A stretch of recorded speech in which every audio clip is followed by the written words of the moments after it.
These are 7 of the craziest stories to come out of the darkest time in biblical history, containing secrets that most Christians have never even heard of. Many Christians think of Jesus and the Bible as a lovey-dovey novel full of children's stories, but there's one book that stands out amongst the rest that is particularly disturbing. Judges is the 7th book in the Old Testament and records what may be the most chaotic and unbelievable period of Israel's history. From a mass sibling genocide, to a woman getting diced into pieces, to a man with literal superhuman powers. We chose 7 of the craziest stories in the book of Judges to animate today. But what makes these stories stand out is that hidden within each is a secret, deeper meaning that only can be understood when looking into the cultural context and original language of the day. In this video, we'll explore 7 stories and try to explain the strange occurrences within them. If anyone in the comments today has heard of all 7 stories and knows the deeper meanings to them, I will be extremely impressed, because I learned heaps from this myself. But the first story is about a murder that takes place in a very unusual location. Our first story is a very strange one, with details scattered throughout that don't really make any sense until the climax. I thought I knew this story before making this video, but there's a lot of secret details I totally missed up until now. So Israel's been misbehaving, and as a result, God sent the king of Moab to oppress them. For 18 years, Israel fell under the possession of this fatty, King Eglon of Moab. But Israel cried out to the Lord in their time of need, and God raised up for them this guy, Ehud, who we learn is the son of Gerar, a Benjaminite, and a left-hander. Weird fact to include, but it becomes important later on. Ehud was chosen by the Israelites to deliver a tribute to King Eglon, and seeing an opportunity, he forged a sword and concealed it beneath his clothing on his right thigh. So Ehud and the other escorts went to the king's palace in Jericho and delivered the tribute to King Eglon before beginning their journey home. But partway back, Ehud turned around alone, claiming he heard a message from God for the king. He returned to Eglon and said, "Your Majesty, I have a secret message for you." King Eglon sent his attendants away so that only he would hear the secret, leaving just him and Ehud alone together. King Eglon rose from his seat to receive the divine word from God, and in a way, he most certainly did. In one swift moment, Ehud reached with his left hand, grasped the sword from his right thigh, and plunged it into the king's fat belly. The king had no time to react, caught entirely off guard at the moment. The fat engulfed the blade so that even the handle sunk in, and Ehud couldn't pull the sword out at all, as the fat had closed over it entirely. Then Ehud escaped the scene, locking the doors behind him and leaving the king alone to die, while his guards remained outside, completely unaware of what had just taken place. Now, this is a pretty wild assassination story, as Ehud is praised as the liberator of Israel, but there's some deeper meanings in the text you won't hear about in your local church. It's no coincidence that Ehud was left-handed. In fact, the Benjaminites had a bit of an obsession with left-handed people, and for good reason. A left-handed soldier had a tactical advantage over right-handers. Soldiers were specialized in defending against right-handed opponents, as this was most common. But this could be exploited. A left-handed swordsman could catch their opponent off guard, surprising them from their weaker side. But this isn't the last we hear of left-handers in scripture. In fact, one of the next stories features a few more of them. But you might be wondering, how could the guards let Ehud pass while carrying a weapon? In those days, it was common for a ruler to have a personal guard, and Eglon was no exception. So before Ehud could bring his gift, he was in fact searched. But despite carrying a concealed blade, he was able to bypass security. Since the majority of people in those times were right-handed, guards would have expected weapons to be carried on the left side, as a swordsman carries his sword on the opposite side of their dominant hand. So Ehud, being left-handed, carried his sword on the unexpected side, allowing him to go unnoticed. But what's hilariously ironic is that the Benjaminites were known for wielding swords left-handed, yet their name means "my right-hand son." I love that. In fact, most scholars believe the assassination actually happened while Eglon was on the toilet. Some are unsure whether he was seated on the throne itself, or just in his private chambers. But the notion that the fat king was killed on the toilet, weapon consumed and assassin escaped, is a hilarious and humiliating detail to include for Israel's enemies. It just goes to show that not only is God faithful to the cries of his people, but he has a sense of humor as well. But if you thought that story was dark, wait until you hear what the woman in our next story does. Jael is a very insignificant character in the grand narrative of the Bible, but for a few verses becomes the most cold-blooded female character ever written.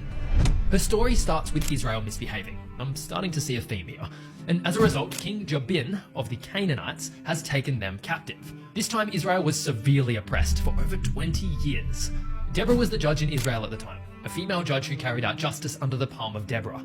One day she summoned a man named Barak to go to war against Canaan and free Israel as God had commanded.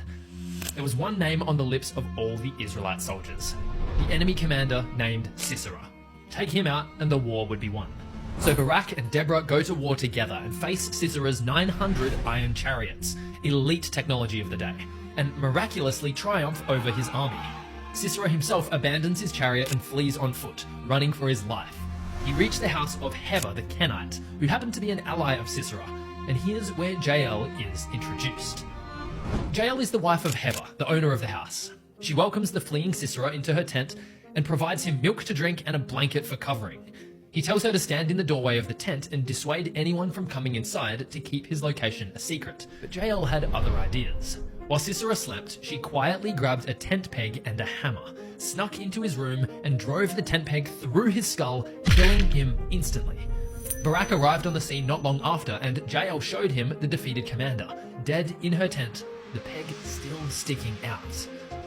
Now it seems like a graphic story, but the politics at play here are much more interesting than I originally thought. The Kenites were a nomadic metalworking tribe related to Moses' father-in-law Jethro. They had Jewish connections, but Heber had broken away from the Kenite group and made an alliance with the Canaanite king, Sisera's boss. This is why Sisera was comfortable crashing in Jael's tent for safety. Little did he know that Jael's allegiance was still with the Jewish people, despite her husband siding with their enemies, and she became the hero of the day. Another interesting note is the violation of ancient hospitality codes. In the ancient Near East, hospitality was sacred. Once a guest was accepted into your home, especially after receiving food and a covering, they were under your protection, no matter the cost. They became one of you. When Sisera asked for water, she served him milk, possibly containing a strong fermentation to put him into a deep sleep. She tucks him in with a blanket, lowering him into a false sense of security. I think it's fair to say that Jael shattered any hospitality trust established between them. But interestingly enough, the hospitality code only came into effect by the male head of the household. So Jael's actions are a little more ambiguous and morally unclear, though the scriptures record it as a great victory over Israel's oppressor. As nomadic tent dwellers, Jael would have been proficient with a peg and hammer. Setting up and packing down tents every day would callous the hands and sharpen the aim, giving her a precise and powerful mallet swing, driving the peg straight and deep, a poetic inversion of the gender expectations of the time. The commanding male is killed in his sleep by a woman using basic domestic tools. But maybe the coolest connection from this story is that of the callback to the Garden of Eden, where God promises the head of the serpent will be crushed, a reality that occurred on the cross when Jesus died for our sins, defeating Satan and crushing his head with a wooden nail, the cross. But the next character is opposite to Jael in almost every possible way. Our next character found himself facing an army of enormous size. Their camels dotted the landscape in numbers like sand on the seashore. But the man in command was literally the weakest, least significant man in all of Israel. Meet Gideon, the son of Joash, from the tribe of Manasseh. When Israel got into trouble with the Midianites, a powerful force who devastated them for 7 years, God called upon Gideon while he was making food in a winepress, hiding from his oppressors. Cowardly and terrified, Gideon responds with a boatload of doubt, stating that his family is the least in Manasseh and he is the youngest in his family. But God calls him again, and after a series of tests by both God and Gideon, the scaredy cat finally musters up the courage to face his Gentile oppressors. But what happens on the front lines is one of the most fascinating stories in the entire Bible. Gideon's army camped in a valley preparing to fight a foe who vastly outnumbered them. But his army of over 30,000 men displeased the Lord. Seems a bit strange. He said to Gideon that if an army that size won the battle, they'd think it was by their own strength that victory was achieved. So God told Gideon to dismiss anyone who was afraid to face the Midianites. And just like that, 22,000 soldiers abandoned their post and went home. Only 10,000 remained. Now, if I was part of that group, I'd already be flippin' terrified. But even this was too many for God to use. So he led the army down to the brook and selected 300 men from among them to fight the Midianites, sending the rest of them home. If I were Gideon, I'd be shaking in my boots. My undersized army has been further reduced to less than 1% of its original size, going up against a foe with innumerable camels. Naturally, Gideon is a scaredy cat, so God gives him a sign that this battle will be his. But it's not the kind of sign you'd expect. Gideon and his servant are told to sneak down to the enemy's camp and listen to their conversation. One of the Midianites had a dream of a tumbling piece of bread that crashed into the tent and destroyed it. And strangely enough, his comrade says that this is nothing other than the sword of Gideon, the son of Joash, a man of Israel, and that God has handed over the Midianite camp to him. So Gideon and the 300 men arose with trumpets and torches, and at the sound of the trumpets surrounding the camp, the Midianites entered such a fear that they began striking one another and fleeing from Gideon.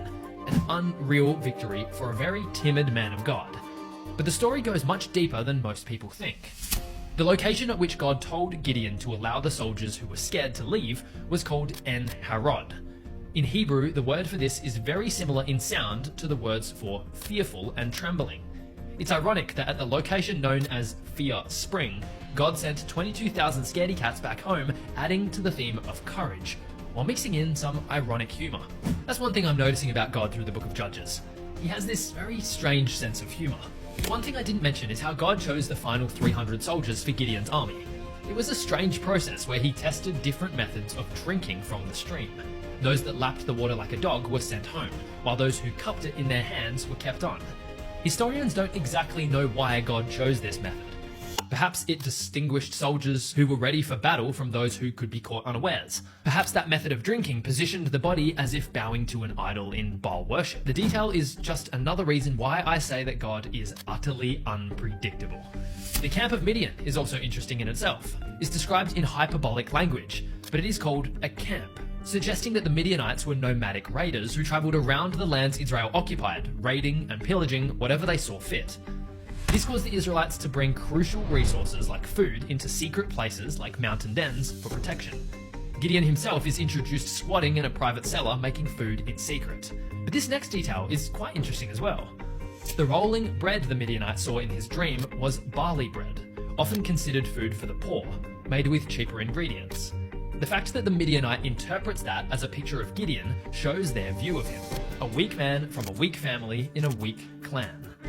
I love the social inversion God pulls here, how the weak overpowers the strong. This concept spreads throughout the Midianite camp like wildfire and terrifies them, ultimately leading to their destruction. Now, the confusion of the Midianite camp may conjure some confusion in you. Why did they just turn on each other and start stabbing each other? But there's a good reason why they actually did this. Well, I wouldn't say good, but maybe an understandable one. Gideon applied a little trick called psychological warfare tactics. By using trumpets and smashing clay jars on the ground, Gideon's small army of 300 created the illusion of a massive surprise attack. And the fact that they attacked at night added more fuel to the paranoia in Midian. To me, the victory of Gideon is a testament to God's sovereignty and glory. Not only did God determine the outcome of the battle, but he did it in a way that proved without a doubt that he was responsible. Not at the hand of man, but of God. Now, after Gideon had died, Israel fell back into old habits. Enemies rose up, blah blah blah, you know the drill. But the ruler who came after Gideon pulled one of the craziest and most disturbing acts in the whole Bible.